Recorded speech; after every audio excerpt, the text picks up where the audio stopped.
It happens to every man. That moment when you lock eyes with her, and something inside you shifts. You feel seen, but not in the way you think. She's not looking at you, not the real you. She's staring at the man she believes you could become. That spark in her gaze? It's not love. It's projection. A silent demand for you to fit into a role she crafted long before you ever met.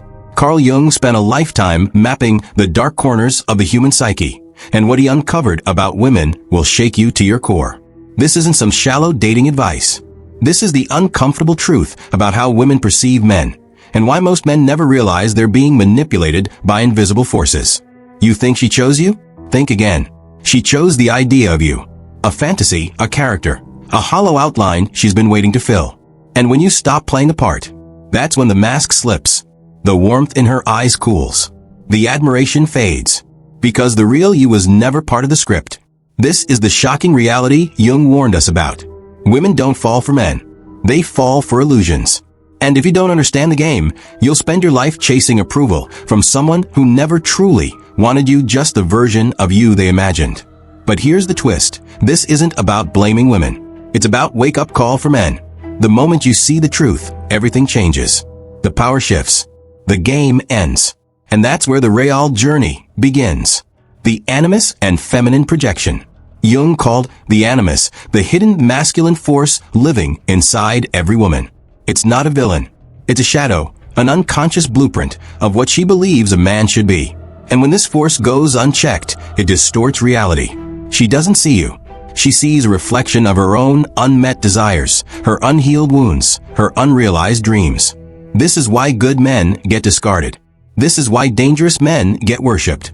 The immature animus doesn't crave stability. It craves drama. It confuses chaos for passion, toxicity for strength. And if you're a man who refuses to play the role, you become invisible. Not because you're lacking, but because you don't fit the script. Jung described this as spiritual possession. A woman under the grip of an undeveloped animus doesn't even realize she's projecting. She'll argue with a conviction that doesn't match reality. She'll demand loyalty while chasing emotionally unavailable men. She'll claim she wants a nice guy, but recoil when he's too predictable. Why? Because her unconscious isn't drawn to safety, it's drawn to what feels familiar, even if it destroys her. And men, we fall for it. We mistake her hunger for validation as genuine interest. We twist ourselves into pretzels, trying to become the man she claims to want, only to realize too late we were never the main character. We were just a stand-in for the man she's still imagining. But here's the truth she won't tell you. A woman who hasn't faced her own animus will always be at war with the men in her life. Not because men fail her, but because she's fighting a ghost. A fantasy. A version of masculinity she can't release, even as it burns her again and again. The crippling need for validation. The tragedy isn't that women project. It's that men accept it. We've been conditioned to believe our worth comes from female approval. We chase after their glances, their laughter, their praise like starving men begging for scraps. But Jung saw the danger in this hunger. He called it self-betrayal. Think about it. How many times have you dulled your edge to make her comfortable? How many dreams have you abandoned to fit into her vision of a stable man? We call it sacrifice, but it's self-erasure. And women can smell it. That desperation to be chosen? It's the fastest way to become replaceable. Jung warned that a man who outsources his identity to women becomes a puppet. His confidence lives and dies by her moods. His purpose shrinks to whatever role she assigns him. And when she moves on, he collapses. Not because he lost love, but because he never built a self that could exist without it. This is why nice guys finish last. It's not about kindness, it's about neediness. A man who molds himself to please women isn't virtuous. He's afraid. Afraid to stand alone. Afraid to disappoint. Afraid to demand his relationships be built on truth rather than convenient fictions. But here's the irony. The more you need her love, the less she respects you. Feminine attraction isn't about comfort, it's about tension. Not the toxic kind, but the magnetic pull of a man who is whole without her. A man who chooses her, but doesn't require her. That's when the game flips. The path of individuation. The way out isn't manipulation or bitterness. It's individuation. Jung's term for the brutal, beautiful work of becoming whole. This isn't about becoming invincible or emotionless. It's about pulling your soul back from the hands of others and saying, "This is mine." Most men never start this journey because it demands something terrifying: solitude. Not loneliness, but the willingness to sit in the fire of your own emptiness until you stop reaching for distractions. Until you stop blaming women for not filling a void they didn't create. This is where real masculinity is forged, not in the gym or the boardroom, but in the quiet moments when no one is applauding. Individuation means facing the parts of yourself you've buried. The wounded boy who still believes he's not enough. The angry man who resents women for his own cowardice. The dreamer who traded his vision for approval. You don't fix these pieces, you integrate them. You stop hiding from your shadows and start wielding them. That's when something shifts. Women stop being mirrors you beg for validation and become fellow travelers. Some will vanish, not because you failed, but because they only loved the version of you that depended on them. Jung was clear. This path isn't for the weak. It asks you to die before you die, to let every false identity burn until only the real man remains. And that man, he doesn't chase. He doesn't perform. He doesn't apologize for existing. The untethered man. When you stop performing, the world gets uncomfortable. People who once adored your compliance will call you cold. Women who fed on your neediness will accuse you of being distant. This isn't rejection, it's selection. You're no longer broadcasting desperation, and that terrifies those who profit from it. Jung warned that the individuated man is rarely celebrated. He's too real for a world running on illusions. He doesn't fit the categories. Not a nice guy begging for crumbs. Not a bad boy acting out trauma. Just a man who knows his worth isn't negotiable. Here's the paradox. The less you need love, the more it finds you. Not the performative, transactional kind, but something rarer. Women who've done their own work will recognize you instantly. Not as a project, but as an equal. The conversations change. The games end. What remains is raw, unguarded truth. But be warned, this isn't about getting laid or winning at dating. It's about something more dangerous: freedom. The freedom to walk away. The freedom to choose. The freedom to love without losing yourself. Most men will never taste it because they'd rather cling to familiar misery than face the terrifying unknown of their own potential. Jung's final lesson? The woman you're searching for out there is just a reflection of the wholeness you abandoned within. Find that first, and everything else follows. The mirror and the mastery. The final revelation changes everything.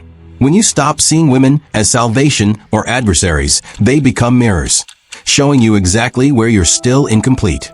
Her rejection? It's not about you. Her attraction? Not about you either. Both simply reflect where you stand on your journey. This is where most men get stuck forever. They either blame women for their pain, or they idolize them as the solution. Jung's genius was revealing the third path: sovereignty. The moment you realize no woman can give or take anything from your core being, the entire dynamic shifts. She becomes human, flawed, searching, just like you. Not a prize, not a predator. Just another soul navigating the same existential currents. The master key? Hold yourself to higher standards than you hold her. Demand more of your discipline than you demand of her loyalty. Cultivate deeper self-respect than you seek from her admiration. Build a life so compelling that her presence is a gift, not a necessity. This isn't detachment. It's the only foundation for real connection. The kind that doesn't collapse when storms hit. The kind that doesn't require masks or manipulation. The kind Jung himself called hieros gamos, the sacred marriage where two whole people choose each other daily, not out of lack, but abundance. The shocking truth? Most relationships are just two broken people playing out childhood wounds together. The revolutionary alternative? Two healed people building something neither could create alone. The alchemy of shadow work. The path forward isn't about changing women. It's about reclaiming your disowned power. Jung called this shadow work, the process of dragging your buried fragments into the light. Every time you suppress anger to keep the peace, hide ambition to avoid intimidating her, play dumb to stroke her ego, you hand another piece of your soul to the darkness. The irony? Women don't respect this. They sense the inauthenticity like blood in water. What terrifies them isn't your strength. It's your unwillingness to own it. Here's the alchemy. That rage you numb? It holds your boundaries. That hunger for success? It carries your purpose. That too much energy you dampen? It's your life force. Integrate these, and something miraculous happens. You stop attracting projects and start meeting partners. Women who've done their own work will meet you at this level. The rest? They'll fade like ghosts at dawn, not because you rejected them, but because you no longer feed their illusions. Jung's secret. The masculine isn't something you do, it's something you uncover. Strip away every performance, every mask, every desperate grab for validation, and what remains? That's the man you've been seeking all along. The invitation. This isn't theoretical. Your turning point starts now. Not when you find the right woman. Not when you magically feel ready. This is the uncomfortable truth Jung dedicated his life to exposing. You've been outsourcing your awakening. To her glance. To her approval. To her fleeting attention. While your real power languished, waiting for you to stop begging and start building. The choice is brutal in its simplicity. Continue the pantomime. Trading authenticity for temporary validation, or face the terrifying liberation of becoming whole.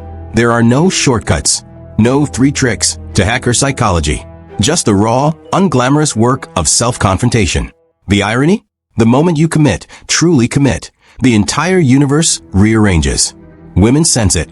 Opportunities emerge. Life stops happening to you and starts happening through you. This is Jung's final gift. The realization that everything you sought from her was always inside you, not as a platitude, as physical reality. Your mission, should you choose it? Stop searching for mirrors and become the light source itself. The rest? It unfolds as it must. Enough theory, enough analysis. This is where you decide. Will you be the man who consumes truth, nods and scrolls away? Or the man who takes action? Here's your first move, right now. Pause. Ask yourself. Where am I performing instead of living? Write it down.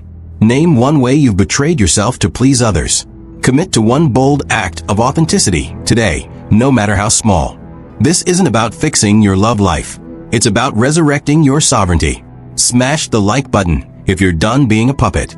Share this with one man who's still asleep. Subscribe, because this is just the beginning. The world doesn't need more nice guys or alpha males. It needs awake men. Will you be one? Drop I'm in below. Let's see who's serious.